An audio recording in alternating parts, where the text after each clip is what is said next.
네, 국민의당이 창당 149일 만에 비대위로 전격 전환했습니다. 당의 얼굴인 안철수 전 대표도 정치 인생의 최대 위기를 맞았는데요. 국민의당 지도부도 속이 많이 탈 것 같습니다. 김성식 정책위 의장과 말씀 나눠보도록 하겠습니다. 김성식 의원님. 네, 안녕하십니까. 김성식입니다. 안녕하세요. 네네. 자, 일단 이 리베이트 의혹 사건으로 비대위 체제까지 갈 거라고 생각하셨어요? 네, 뜻밖의 일입니다. 네, 근데 저희는 거대 양당 체제를 넘어서서, 국민들에게 문제 해결의 정치를, 바꿔드리겠다고 이렇게 약속을 했던 정당입니다. 모든 것을 극복하고 또 다시 국민들의 기대에 부응할 수 있도록 최선을 다해야 할 것입니다. 예. 당의 초기 대응만 잘했어도 이렇게까지는 안 됐다. 이런 얘기도 나왔던데요. 어떻게 생각하세요? 네, 지금 와서 그런 걸 따지는 것은 의미가 없고요. 예. 국민들께서는 새 정치를 표방한 정당에 대한 기대감은 훨씬 컸었습니다. 거기에 부응하지 못했던 일정한 부분들은 저희가 성찰하면서 고쳐나갈 부분이고요. 어제 박지원 대표께서도 바쁜 꿀벌은 슬퍼할 틈도 없다 이렇게 이야기를 했습니다. 열심히 일하는 것으로 보답하고 또 심기일전해야 될 것이라고 생각합니다. 예. 근데 이번 사건이 당 내부의 알력에 의해서 선관위 제보로 시작된 것으로 그렇게 알려지고 있는데요. 일단 박지원 비대위원장이 어제 파벌이나 파벌적 행동은 절대 용납하지 않겠다 이렇게 밝히셨던데요. 어떻게 생각하십니까? 네, 나름대로 우리 당은 신생정당으로서의 강점도 있고 약점도 있습니다. 당이 당내에 화학적인 결합이 높아질 수 있도록 노력하는 것은 모든 사람들의 임무이고요. 지난번에 그런 사건이 난 것도 신생정당으로서 당의 행정 시스템이 불비했던 것과 무관하지가 않거든요. 이래저래 변명을 할 단계가 아닙니다. 전면적으로 쇄신하고 앞으로 나아갈 수 있도록 모든 당의 의원들을 비롯해서 당의 구성원들이 심기일전해야 될 때입니다. 네. 박선수, 김수민 의원의 거취는 어떻게 되는 건가요? 네, 저희는 안철수, 천정배 두 분 대표께서 정치적 책임을 지고 물러나신 것을 계기로 해서 우리 국민의당에 대해 국민들께서 기대를 걸어주셨던 정책정당, 일하는 정당, 생산적인 국회를 만드는 정당의 그 미션을 위해 더욱 열심히 노력할 것입니다. 두 분들은 앞으로 사법 처리가 되는 과정에 따라서 우리 국민의당 당헌 당규가 규정한 대로 엄격하게 이렇게 조치해 나갈 것입니다. 국민의당 당헌 당규는 다른 당의 당헌 당규와 달리 기소만 당해도 당원권을 정지하는 가장 강력한 제재 수단을 갖추고 있다는 점도 말씀드립니다. 네. 당대표가 사퇴한 만큼 핵심 당사자인 두 의원도 자진 탈당해야 된다. 이런 목소리도 있는 걸로 아는데요. 이런 주장에 대해서는 어떻게 생각하십니까? 네, 그것은 본인들께서 받아들이지 않으면 당으로서 더 할 수 있는 것은 없습니다. 그리고 지금 아직 기소도 되어 있지 않는 상태이지 않습니까? 무죄 추정의 원칙의 나라입니다. 너무 또 사람들을 벼랑 끝까지 몰 수 있는 그런 얘기를 할 때는 아니지 않습니까? 예. 자, 안철수 전 대표의 백의종군 사퇴는 안 된다는 얘기가 당내에서도 또 많았다고 들었습니다. 김 의원께서도 사퇴를 만료하셨습니까? 네, 그렇습니다. 이 사건의 본질이 과연 검찰의 기소대로 그냥 유죄가 될 수밖에 없는 사건인지 아니면 다툼이 있는 것인지 즉 무죄가 될 가능성도 높은 사건인지에 대해서 논란이 있습니다. 당내 법률가 출신의 의원들께서도 이것은 상황에 따라서 그냥 그 업자들 간의 거래와 일부 그 회계 처리의 미숙의 문제이지 근본적으로 돈을 먹은 사람이 있는 것도 아니고 착복한 사람이 있는 것도 아니다라고 하면서 논란의 여지가 있다고 말씀하시는 분도 계십니다. 근데 이제 그런 걸 다 떠나서 이제 저희는 두 분 대표께서 정치적 책임을 지고 전환점을 마련하겠다는 것이었거든요. 당이 어둠의 터널에서 빠져나올 수 있도록 두 분께서 살신성의를 하신 만큼 이제는 국민의당에 대한 국민의 기대를 다시 불러일으킬 수 있도록 저희가 정책정당으로서 또 기존 구태 정치로부터 벗어나기 위한 몸부림을 분명하게 취해 나가는 정당으로서 이렇게 부응해야 될 것이라고 생각합니다. 예.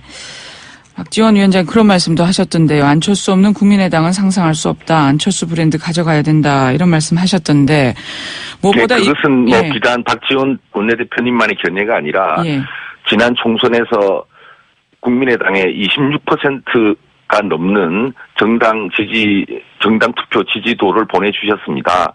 저희의 많은 부족함에도 불구하고 국민들께서 안철수 대표와 국민의당이 또 안철수 대표와 천정배 대표와 국민의당이 크게 대한민국 정치를 바꿔보라는 그러한 소명을 주신 것이기 때문입니다.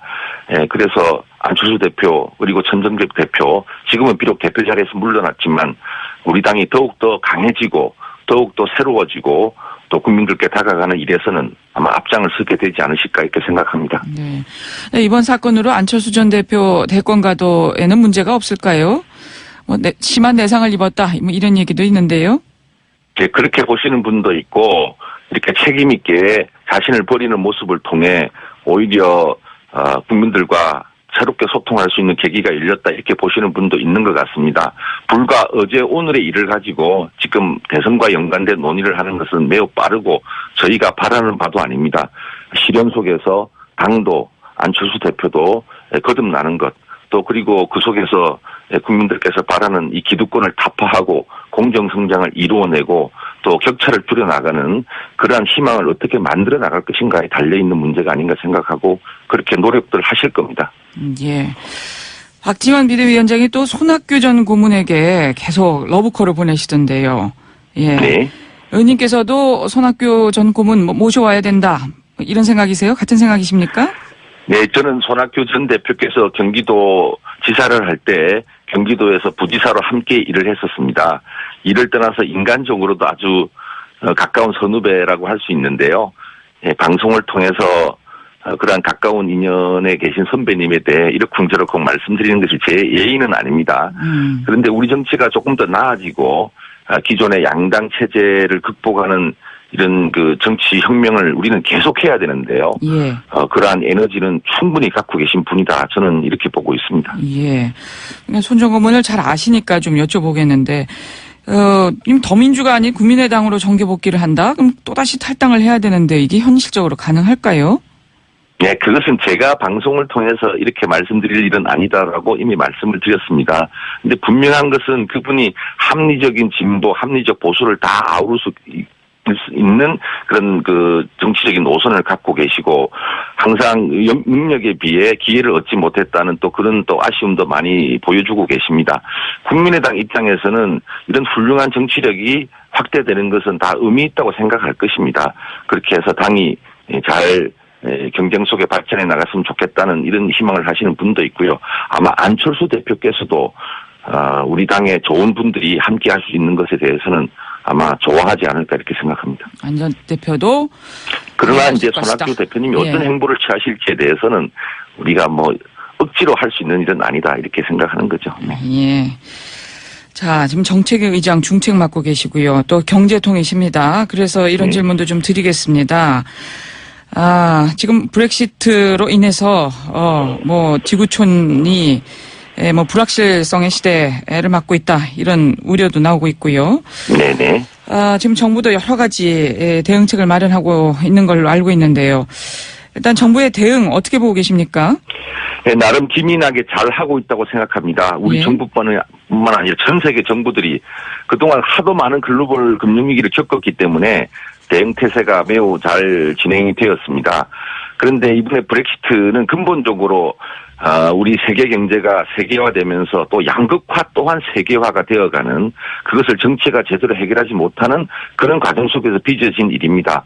앞으로도 우리나라에서도 지금 양극화는 점점 심해지고 있습니다. 소득, 고용, 교육 모든 측면에서 그렇지 않습니까? 이런 것을 바로잡을 수 있는 정치가 필요하고 이번 브렉시트 대응에 있어서는 정부뿐만 아니라 저희 국민의당 그리고 모든 정당들이 매우 협조적으로 함께함으로써 초기의 분위기를 잡는 데는 기여했다고 생각합니다. 다만 이게 정치적 사건이지 않습니까? 영국과 EU와의 협상도 2년 이상 남아 있습니다.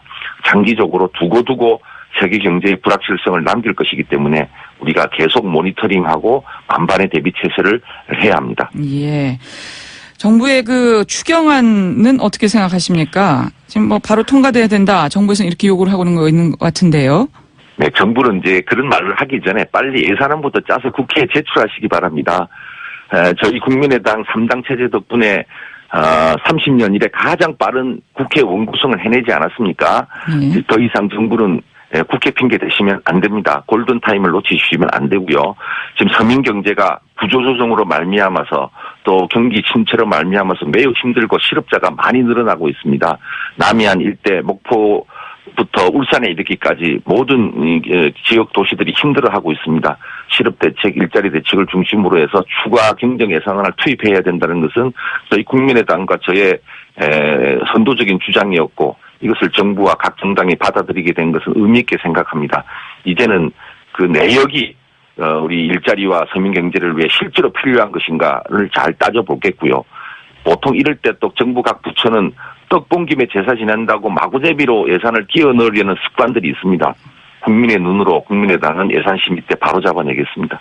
예, 알겠습니다. 오늘은 여기까지 말씀 듣겠습니다. 잘 들었습니다. 예. 감사합니다. 국민의당 김성식 정책위 의장이었습니다.